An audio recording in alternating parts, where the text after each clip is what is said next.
Hi guys, Telugu ఇది మన మాతృభాష.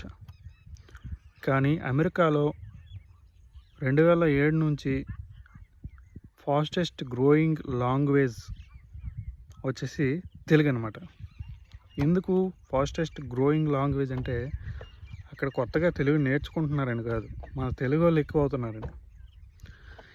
ఫాస్టెస్ట్ గ్రోయింగ్ లాంగ్వేజ్గా మారుతుందంటే అక్కడ అందరికంటే ఎక్కువగా వలస వెళ్ళేది తెలుగు వాళ్ళని అర్థం. సో ఫీలింగ్ ఒక విధంగా ప్రౌడ్గా ఉంది, ఇంకొక విధంగా వచ్చేసి సాడ్గా కూడా ఉంది. ఎందుకంటే అంతమంది వలస వెళ్ళిపోతున్నారని మనం అర్థం చేసుకోవాలి.